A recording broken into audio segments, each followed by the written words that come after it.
अस्सलाम वालेकुम सामीन, रेडियो पाकिस्तान हैदराबाद से मैं हूं आपका मेज़बान मोहम्मद आरिफ और आज हम बात करेंगे एक कौम एक निसाब के हवाले से। और हमारा जो दूसरा मौजू होगा वो है इंटरनेशनल स्कूल अवार्ड में हैदराबाद के सरकारी स्कूलों ने पार्टिसिपेट किया था और वहाँ से इनामात भी वसूल किए हैं। तो इस सिलसिले में हमारे साथ स्टूडियोज़ में हमने अपने दर्स व तदरीस से वाबस्ता लोगों को मदऊ किया है। मैं आपका उनसे तारुफ कराता चलूँ। हमारे साथ मौजूद है मोहम्मद एहसान साहब जो कि हेड मास्टर हैं Qazi Akbar lower secondary school Hyderabad, और उनके साथ तशरीफ़ फरमा हैं अरशद महमूद मलिक साहब जो कि हेड मास्टर हैं Qazi Abid lower secondary school Hyderabad में, और उनके साथ तशरीफ फरमा है मैडम सदफ शेख साहिबा जो कि हेड मिस्ट्रेस हैं lower secondary girls school Qaidabad में, और उनके साथ तशरीफ फरमा है madam Noor Pandriani government girls lower secondary school Bachal Chandio Kasmabad. हम अपने प्रोग्राम में इन तमाम शुरा को खुशामदीद कहेंगे। अस्सलाम वालेकुम।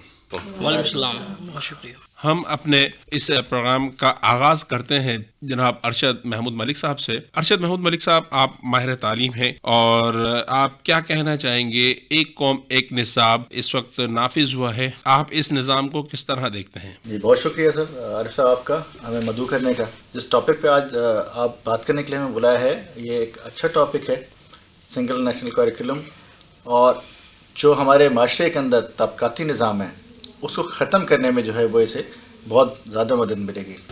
इसके अलावा जो हम हर प्रोविंस के अलग अलग जो करिकुलम हैं अपने हिसाब से डिज़ाइन करते हैं, तो वहाँ पर तमाम लोगों को एक ही जगह पे जो है वो ये पढ़ाया जाएगा कि भाई सिंध में भी क्या है, पंजाब में क्या है। ये नहीं देखना पड़ेगा कि उनका लेवल अलग है या हमारा लेवल अलग है। इसी तरह से जो मदारिस हैं उसमें क्या पढ़ाया जा रहा है, या जो प्राइवेट सेक्टर के स्कूल्स हैं जो नेशनल और इंटरनेशनल चेन्स हैं उनमें जो वो ऑक्सफोर्ड या बीकन्स में जो दूसरी जो सिलेबस को फॉलो कर रहे हैं, तो हमारे पास एक मार्जिन होगा कि हर जगह हर स्कूल्स में हर मदारिस में एक ही करिकुलम पढ़ाया जाएगा और एक ही जहन जो है वो उनका जहन साजी की जाएगी। मोहम्मद एहसान साहब, आप ये बताइएगा कि ये जो एक निज़ाम एक निसाब नाफिज किया गया है यकम अगस्त से पाकिस्तान के जो दर्सगाहें हैं उसमें, तो ये कितना मददगार और मुआविन साबित होगा तलबा और तालिबात को, इससे कितना फ़ायदा पहुँचेगा पूरे पाकिस्तान में? बहुत शुक्रिया आरिफ साहब। देखें, जब हम एक कौम की बात करते हैं, सिंगल नेशन की बात करते हैं, और सिंगल नेशन के लिए there should be one single curriculum, ठीक है, एक निसाब बहुत ज़रूरी है।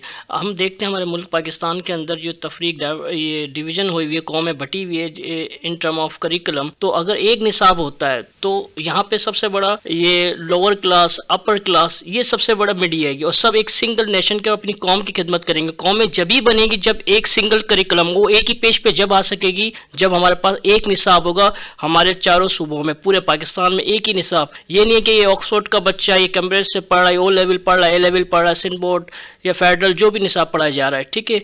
तो मैं समझता हूँ being a teacher being a trainer तो ये बहुत ज़रूरी है हमारी कौमों के लिए। और अगर हमें एक कौम चाहते हैं पाकिस्तान में देखना, और मैं समझता हूँ एक वाहिद तरीका वाहिद वे यही है मेरी नज़र में। तो सदफ शेख साहिबा, आपका तजर्बा क्या कहता है, एक कौम एक निसाब से तलबा व तालिबात की जहनी नशोनुमा में या उनके जहन साजी में कितना मुफीद साबित होगा ये निज़ाम तालीम? Thank you very much. सबसे पहले तो मैं आपका शुक्रिया अदा करूँगी कि आपने हमें मदऊ किया। This is a very good concept, because इससे हमें जो सबसे ज़्यादा बेहतरीन जो चीज़ हासिल होगी वो ये होगी कि every student get the equal opportunity. उसको ये प्रॉब्लम नहीं होगी जैसे कॉम्पिटिटिव एग्जामिनेशंस में हम लोगों के हमारे जो स्टूडेंट्स होते हैं या हमारे जो नौजवान होते हैं उनको ये प्रॉब्लम होती है कि भाई पंजाब के जो है स्टूडेंट्स ज़्यादा ले लिए, सिंध का क्यों नहीं पास कर पा रहा, या खैबर पख्तूनख्वा का कर रहा है तो ये बलूचिस्तान का क्यों नहीं कर पा रहा। तो अब कम से कम हम ये कह सकते हैं कि जब क्यूरिकुलम एक है, बच्चा तो वही है ना, पढ़ाने वाले भी हमें, तो कैसे वो डिफरेंसेस आएंगे, फिर हमें बहुत अच्छे मयार की जो है स्टडीज मिलेंगी।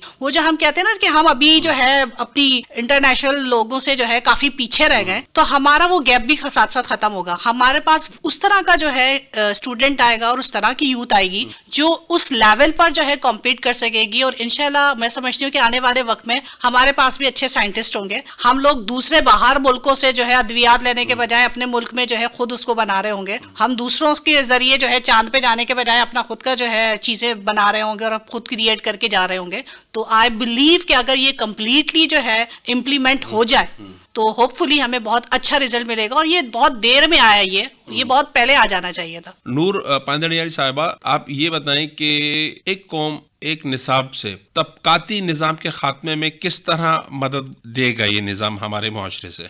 सबसे पहले मैं शुक्रिया करना चाहूँगी कि हम इस फोरम पे जो है बुलाया गया है। तबकाती निज़ाम ऐसे ही ख़त्म होगा कि हम एक ही माइंड सेट करें, हम स्टडीज़ में बच्चों को इस तरह की जो है नॉलेज दें, बच्चों का इस तरह से जो है माइंड सेट करें कि वो एक दूसरे को इक्वल, जैसे हमारे दीन में भी यही बोला गया है कि महमूद और अयाज जो हैं वो एक ही सिफ में होते हैं।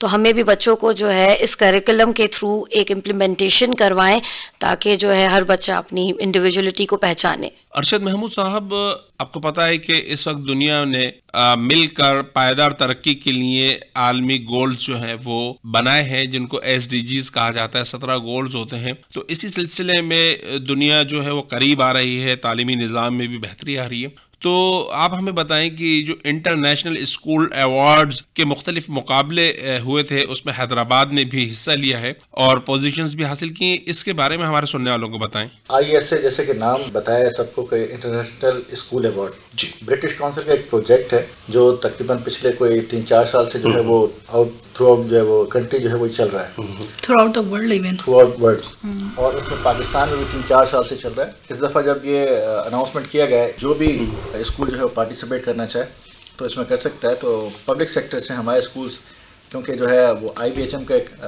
अच्छा ग्रिप है एजुकेशन पर, तो उन्हें जो है एक मौका दिया गया कि आप लोग पार्टिसिपेट करें। बहुत सारे दूसरे स्कूल्स भी थे जिसमें पार्टिसिपेट किया गया। इसमें प्राइवेट स्कूल के बहुत बड़े बड़े भी नाम थे जिन्होंने पार्टिसिपेट किया। एक्चुअली क्या था कि ये एक्टिविटीज़ थी जो अपने स्कूल में कंडक्ट करवानी थी। ठीक है, तकरीबन जो है वो 7 जो है वो एक्टिविटीज़ थी, 7 से 8। वो पूरा प्लान जो है वो हमने बच्चों के साथ शेयर करना था। देन उसको एक्टिविटी कंडक्ट करने के बाद उसकी शेयरिंग का मरहला था। वो जो मरहला था वो एक टिपिकल था, क्योंकि वो आपने जो है वो 3 एक्टिविटीज़ इंटरनेशनली जो है वो शेयर करनी थी। वो आप जो है वो कर सकते थे थ्रू आउट वर्ल्ड किसी से भी, जिसमें जो है वो इंडिया है, जापान है, मलेशिया है, भूटान, नेपाल, जो भी कंट्रीज है किसी से भी जो है वो, क्योंकि ब्रिटिश काउंसिल जो है वो थ्रू आउट वर्ल्ड जो है वो ये प्रोजेक्ट चल रहा था। उसके बाद आपने तमाम डॉक्यूमेंटेशन करने के बाद आपने ये सबमिट करवाना था और उसको असेस किया गया ब्रिटिश काउंसिल की तरफ से। देन जो भी उनके जो है वो स्टैंडर्ड के ऊपर जो है वो लोग आए, तो उन्होंने उन स्कूल्स को जो है वो अपना लोगो जो है वो एलोकेट किया कि आप 3 साल तक जो है वो इसको यूज़ कर सकते हैं अपने स्कूल में। और शील्ड से भी नवाजा गया। बहुत अच्छा प्रोग्राम जो है वो बहुत सारे दोस्तों ने देखा भी सही। तो एक बहुत अच्छी एक्टिविटी थी जिसमें पूरा स्कूल इन्वॉल्व था, बच्चे इन्वॉल्व थे, बहुत बच्चों ने भी इंजॉय किया। तो ऐसे जो है वो मौके मिलने चाहिए ताकि हमारे बच्चे भी आगे जा सकें, हमारे टीचर्स भी आगे जा सकें। सर, आपके स्कूल को कौन कौन से अवार्ड्स मिले इसमें? सर, हमारे स्कूल में जैसे आपको बताया कि उनके जो वो रैंकिंग थी कि अगर इतने मार्क्स जो हमने अपनी तमाम डॉक्यूमेंटेशन जब सबमिट करवाई है, तो हमारे स्कूल भी जो है वो उसके अंदर जो है वो हैदराबाद के अंदर कोई प्राइवेट स्कूल में से कोई भी नहीं है, बल्कि जितने भी थे वो सारे गवर्नमेंट स्कूल के थे। ये बहुत बड़ी बात है। एहसान साहब, कौन से अवार्ड जीते हैं और किस क्लास के बच्चों ने इन मुकाबलों में हिस्सा लिया था? देखें, ISA सब जानते एक बड़ा अच्छा अवार्ड माना जाता है। ठीक है, हमारे स्कूल में ये जो ब्रिटिश काउंसिल का मेन 3 बड़े इसके वो फैक्टर, एक तो SDGs, सिर्फ एजुकेशन वाला SDGs नहीं, ये ओवरऑल SDGs इसमें शामिल थे, 17 एग्जैक्टली। और हर एक्टिविटी का डिफरेंट SDGs था और उसके साथ 1 या 2 कोर स्किल्स इस्तेमाल करते हैं, because we are living in 21 century. ठीक है, there are 6 core skills which is known as 21 century learning design भी हम उसका दूसरा नाम है। ठीक है, वो भी हमें इम्बेड कराना था अपनी टीचिंग लर्निंग प्रोसेस के थ्रू। मेनली तो ओवरऑल पूरा स्कूल ही शामिल थे, लेकिन जो इसमें मेन क्लासेस थी हमारी 6, 7, 8 क्लास थे, जिनके बच्चों ने आपस में कोलैबोरेटिव लर्निंग, टीम वर्क था, कोऑपरेटिव लर्निंग थी, ठीक है, और एक्टिविटी बेस्ड लर्निंग थी, जिसमें बच्चों की होलिस्टिक डेवलपमेंट हुई है, उनकी कॉग्निटिव डेवलपमेंट भी हुई है, दिमागी, ठीक है, उनकी सोशल डेवलपमेंट भी हुई है, बिकॉज उन्होंने इंटरनेशनली और नेशनली इंटरेक्ट किया डिफरेंट स्कूल्स से। ठीक है, नेशनली भी जैसे सर अरशद महमूद ने अर्ज किया कि 7 एक्टिविटीज़ थी, जिसमें से 4 नेशनल थी और 3 उनमें से इंटरनेशनल एक्टिविटीज़ थी। ज़रा जब आप इंटरनेशनली और नेशनली कोलैबोरेट करोगे, आपस में शेयरिंग करोगे, तो उससे आपकी सोशल इमोशनल डेवलपमेंट भी आपकी बढ़ेगी। ठीक है, और जो ग्लोबली भी इसका एक बहुत अच्छा ब्रिटिश काउंसिल का एक बड़ा फोकस है, वो कहती है थिंक ग्लोबली लीव लोकली। तो ये बहुत ज़बरदस्त था, जिसमें बच्चों की जैसे मैंने बताया ओवरऑल डेवलपमेंट हुई है। ठीक है, तो इसमें टीचर जो था वो फोकस था एक्टिविटी बेस्ड लर्निंग, जिसमें टीचर फैसिलिटेटर बना होता है। उसमें हम खुद as a leader, as a HM और एज अ IC कोऑर्डिनेटर मिल के, मतलब एक टीम वर्क था। और जहाँ पे मैं यही कहता हूँ when HM is active the teacher is active, when teacher is active the whole student is active, when the whole student is active the whole school is your active। so ये था आपकी जो आज की मॉडर्न जो pedagogy है activity based learning पे focus था और ग्लोबली था। सदफ शेख साहिबा, आप ये बताएं कि लड़कियों ने किस तरह इन मुकाबलों में हिस्सा लिया और इन बैनुल-अक़वामी मुकाबलों में उन्होंने कैसा परफॉर्म किया? Sir, it was a very good time कि हमें जो है इस एक्टिविटी में पार्टिसिपेट करने का मौका मिला, बिकॉज आफ्टर कोविड 2 इयर्स बच्चों का इतना वेस्ट हुआ था टाइम। उसके बाद बच्चों को जब हमने इस एक्टिविटीज में इन्वॉल्व किया, दे वर पार्टिसिपेटिंग एंथुसियास्टिकली। उनका बड़ा बेहतरीन रिस्पांस था। और नॉट इवन दिस, मेरी एक एक्टिविटी जो है लोकल गेम्स पर भी थी, मतलब उसमें फिजिकल एक्टिविटी थी। और जब से मैं जब आई हूँ तो मैंने सबसे पहले एक बहुत बड़ा जो है एक स्पोर्ट गेम जो है बड़े पैमाने पर करवाया था। तो मतलब उसमें क्रिकेट वगैरह और ये सारे कुछ मैंने किए थे। तो आई जस्ट बिलीव के स्टूडेंट्स की जो है हमने सिर्फ एजुकेशनल साइड पर ही नहीं, बल्कि हमने बच्चों को इस साइड पर भी जो है मोटिवेट करना है कि वो ये वाला साइड भी जो है अपने अंदर डेवलप करें। तो वो फिजिकल एक्टिविटीज में भी they were very active. Plus हमने एक और एक्टिविटी करवाई थी जो कि थी decent work and economic growth. तो मेरा जो है इस चीज पर भी फोकस है, बिकॉज हमारा जो एरिया है that is very populated and the very poor people are living there. तो आई बिलीव के why not with the help of these things हम उनकी लाइवलीहुड को जो है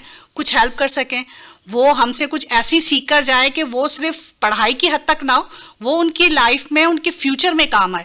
तो ये एक्टिविटीज हमारे लिए बड़ी बेनिफिशियल रही, जिसमें मेरे ना सिर्फ मैंने अपने स्कूल को इन्वॉल्व किया, plus my community was also involved. वो बाहर से भी हमने जो एक जो है स्टॉल्स वगैरह अरेंज किए, क्योंकि वो मैथमेटिक्स की हमने एक्टिविटी एक की थी। तो उसमें हमें ये प्रॉफिट एंड लॉस का जो हमने कॉन्सेप्ट दिया था, उसमें बच्चों के जरिए हमने स्टॉल्स लगाए, बच्चों ने ही चीजें बनाई थी, बच्चे ही लेकर आए थे। और हमने उसमें कम्युनिटी को भी जो है उनके पेरेंट्स को भी अलाउ किया था कि they can also come and if they want to buy something they can do this. और फिर वो उन्होंने उस एक्टिविटी को बड़ा पॉजिटिवली लिया। उससे उन्होंने उनको जो प्रॉफिट हुआ उनको पता चला कि होता कैसे। इससे पहले सिर्फ उनका जो है किताबों कॉपियों तक था कि प्रॉफिट और लॉस का कॉन्सेप्ट क्या है। इसने उनको कॉन्सेप्ट भी दिया, प्लस साथ में हमने इनकी एक और एबिलिटी को इनकलकेट करने की कोशिश की कि बेटा you should try to come towards charity. तो उन बच्चों को जो पैसे मिले जो प्रॉफिट में, they were so happy, then they donated that money to the poor childrens. और वो जो हमारे पुअर स्टूडेंट्स थे जिनके पास शूज नहीं थे, उन्होंने उन पैसों से वो शूज बाय किए और उन बच्चों को दिए। And we should have to work. हमने बच्चों को सिर्फ जो है ना पढ़ा के मतलब किताबें नहीं रटवानी है,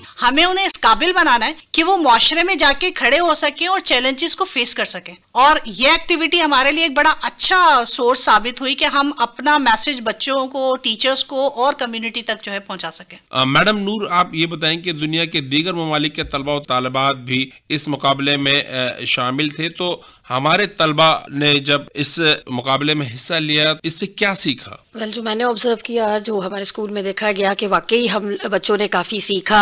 अगले दूसरे स्कूल्स का हमने कल्चर देखा, उनकी वे ऑफ स्टडिंग देखी, किस तरह वो लोग लेटेस्ट टेक्नोलॉजी को यूज़ करते हुए जो है बच्चों को पढ़ाते हैं। हमारा उनके साथ लैंग्वेज एक हमारी एक्टिविटी थी, तो वो हमने करवाई। तो हमारे बच्चों ने उनको मतलब हमें साइन किया गया था कि फ्रूट्स नेम उनको बताने, तो उनके जो है उन्होंने हमें दिखाया, हमने उनको जो है शेयरिंग की। तो इस तरीके से जो है वाकई बच्चों की लर्निंग हुई, they were able to critical thinking उनकी इन्हांस हुई, क्रिएटिविटी की तरफ वो ज़्यादा आए।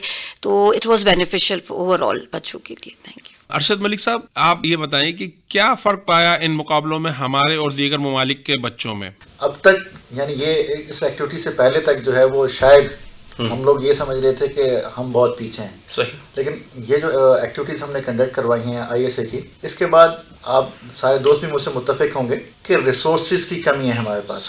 लेकिन जो हमारे पास पढ़ाना है या एक्टिविटी है या जो हमारे पास स्टफ़ है, यानी बच्चा स्टूडेंट है, वो ऐसा नहीं है कि जो कम्पीट नहीं कर सके। अगर हमारे पास रिसोर्सेज अवेलेबल हो जाएं तो वो दिन दूर नहीं है जब पाकिस्तान पूरी दुनिया में अपना नाम रोशन करेगा। बिल्कुल।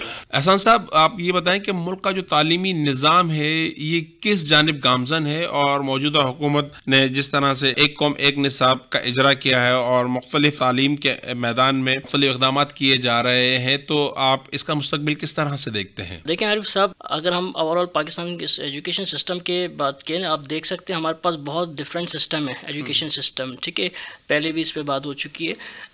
मैं समझता हूँ अगर बच्चों को, पहली चीज़ हमें एज ए टीचर समझनी चाहिए, हर बच्चा अपने आप में एक यूनिक है, ठीक है, जिस तरह कुरान में भी कहा अल्लाह ने, ठीक है, सूरह 3 के अंदर। तो अगर बच्चों को उसके हिसाब से, जिस तरह टीचर्स को पढ़ाना चाहिए, उसके मेंटल लेवल के हिसाब से, उसकी आईक्यू के हिसाब से, उसकी ईक्यू, जो नीट टर्म आई है ईक्यू, पहले हम आईक्यू पे जोर देते थे, पूरी दुनिया ईक्यू पे जोर दे रही है, ठीक है। हमारा बच्चा, जो मैं समझता हूँ, ईक्यू से क्या मुराद है आपकी?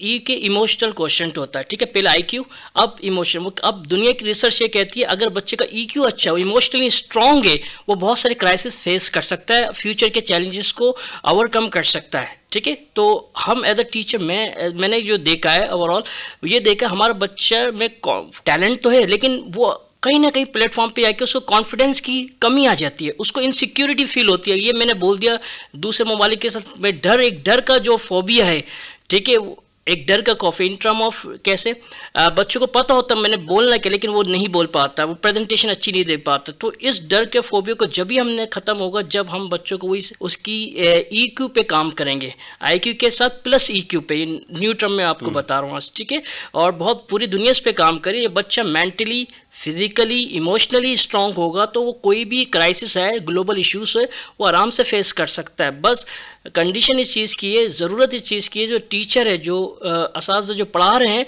वो बच्चे के लेवल के हिसाब से पढ़ाए, ना कि अपने मेंटल लेवल के हिसाब से। अगर साइंटिस्ट भी आके तीसरी क्लास में अपने लेवल के हिसाब से पढ़ाएगा, बच्चे को थोड़ी आएगा समझ में। तो मॉडर्न पेडागोजी को इस्तेमाल करते हुए आईसीटी को इंटीग्रेट करें, ICT digital literacy, because we are living in the world of digital literacy. तो हमारे बच्चों को आईसीटी टूल्स, हमारे बच्चे को मॉडर्न पेडागोजी और एंड प्लस बच्चे का ईक्यू, हर टीचर, और टीचर की सीपीडी होनी चाहिए, कंटिन्यूस प्रोफेशनल डेवलपमेंट बहुत ज़रूरी है। टीचर शुड बी अपडेटेड, जो भी मॉडर्न पेडागोजी आ रही है, टेक्निक्स आ रही है, उससे अवेयर हो तो इंशाल्लाह मैं समझता हूँ हमारा, जिस तरह सर अरशद महमूद साहब ने कहा, हमारा बच्चा, हमने क्या देखा, हमने ये देखा जब ये इंटरनेशनल एक्टिविटीज़ हो रही थी, हमारे बच्चों में बहुत ज़्यादा टैलेंट, हिडन टैलेंट है। बाज़ औक़ात we as a teacher we fail to recognise hidden talent that God has given, हमें नहीं पता होता। जब हम बच्चे जब इस तरह इन्वॉल्व हैं, हम टीचर और हमारे, मैं खुद, हम हैरान हो गए, हमारे बच्चे ये भी कर सकता है, ये भी बना सकता है, वाओ दैट्स ग्रेट। तो we as a teacher we should provide the learning opportunity to student where student construct their knowledge themself. Teacher should facilitate,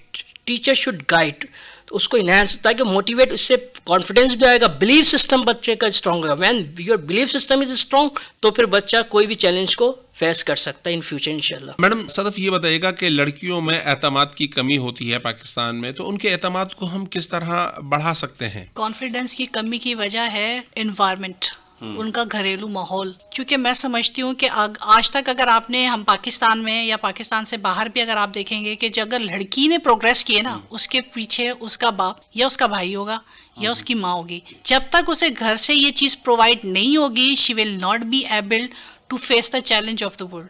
वो बाहर लोगों को फेस ही नहीं कर पाएगी। हमारे यहाँ पे जो सबसे बड़ा बच्चों के साथ प्रॉब्लम है वो ये है कि जो अहमियत, नो डाउट इट्स क्लियर, जो जेंडर इक्वालिटी नहीं है, जो एक one of our SDG as well, कि जो लड़के को अहमियत दी जाती है वो लड़की को नहीं जाती। जो चीज़ लड़के के लिए सही है वो लड़की के लिए गलत है। मतलब जब तक यहाँ पे हमने इक्वालिटी बच्चों में पैदा नहीं की, हम वो बच्ची में कॉन्फिडेंस ही नहीं पैदा कर सकेंगे, और वो उसी वजह से बच्चियां हमारी जो है पीछे रह जाती हैं। वो चाहकर भी नहीं बोल पाती कि हम ये करना चाह रहे हैं। मतलब उनके पास ये भी चॉइस नहीं है कि अगर वो अपना करियर चॉइस करना चाहती हैं तो दे वुड नॉट आस्क के बेटा आप क्या चाहती हो। बेटे से तो बोलेंगे बेटा ठीक है जो तुम करना चाह रहे हो, मगर बेटे से कहेंगे नहीं डॉक्टर ही बनना है तुमने, इसके अलावा कुछ नहीं बनना। तो जब आपके पास अपॉर्चुनिटी नहीं है, आप जब अपना टैलेंट जो है जाहिर ही नहीं कर सकते, तो वो क्या होगा, वो खामोश अंदर ही अंदर रह के जो है कंफ्यूज्ड पर्सनालिटी ही बनेगी।